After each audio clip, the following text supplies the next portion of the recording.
Bom dia, gente. Eu sou a Prof. Júlia e na nossa aula de genética de hoje, a gente vai falar sobre displasia coxofemorais em cães. No resto da nossa aula, eu vou explicar um pouquinho sobre o que é a displasia coxofemoral.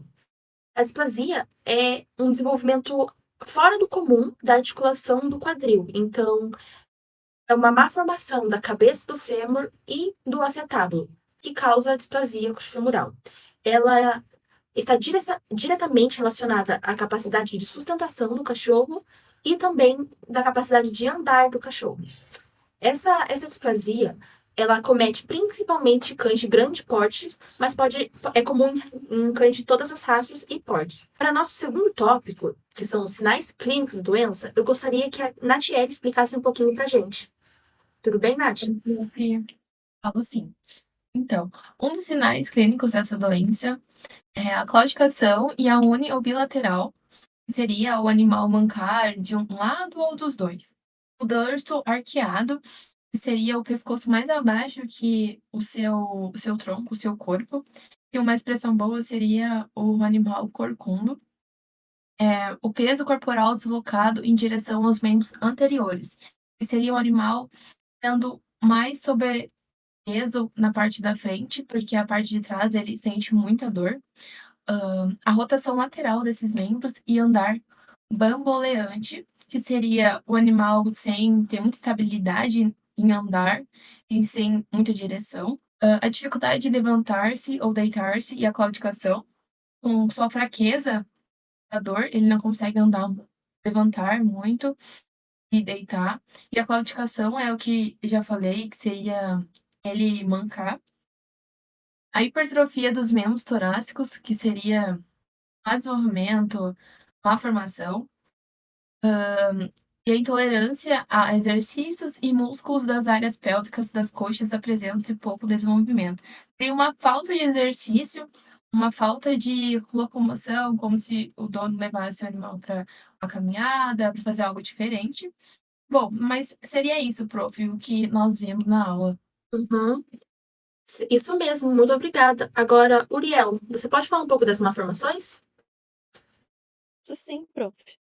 As malformações acontecem pelo desenvolvimento falho da articulação coxo-femoral, que está mostrado nas imagens que a senhora botou ali do Uhum. lado.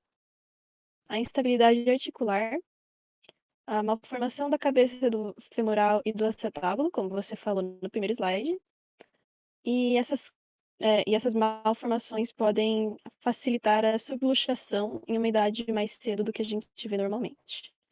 A articulação coxofemoral do animal displásico não nasce degenerada e tem aparência usual durante a infância do animal. Pode demorar até os 12 meses de idade para se manifestar. Significa que a gente só vê ela um pouco mais tarde, quando a gente vê ele se desenvolvendo. A gente não vê ele logo após o nascimento, tipo com 1 mês de idade. Uhum. Isso mesmo. Agora, um pouco mais sobre o modo de herança dessa displasia, gostaria que a Marina falasse um pouco. Posso falar sim, professora? Então, o modo de herança dessa doença ela é quantitativa, então ela ocorre quando dois ou mais pares de alelos se acumulam e utilizam dos seus efeitos juntos para produzir vários fenótipos diferentes dentro dessa doença.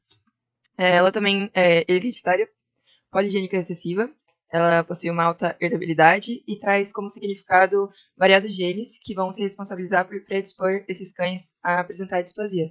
Mas, prof, você pode me explicar o que significa ser recessivo, por favor? Posso sim, aham. O recessivo é quando o cachorro em questão não tem essa displasia femoral, mas ele é portador dessa condição, dessa doença. Então, se ele tiver filhotes, ele não tem a displasia, mas os filhotes poderão ter, e isso torna a doença recessiva. Tudo bem? Tudo bem. Agora, para concluir a nossa aula, eu gostaria que a Thalita falasse um pouquinho mais sobre a conclusão.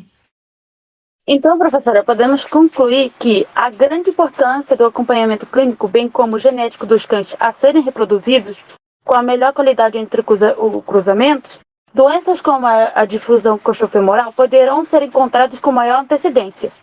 Exames radiológicos frequentes também são de grande importância. O acompanhamento da doença por médicos veterinários se faz necessário para um prognóstico mais positivo e recente, visando minimizar os danos dessa consequência genética e priorizar a qualidade de vida do animal. Seria isso, professora? Isso mesmo. Gente, mais um tópico que a gente não abordou aqui na aula de hoje são os tratamentos da displasia, né? Então, um dos tratamentos, a gente tem a cirurgia, a acupuntura e também a fisioterapia, tudo bem? E, gente, então foi isso. Essa foi a nossa aula. Muito obrigada. E não esqueçam de, no final, assinar a chamada. Tudo bem? Tchau, gente.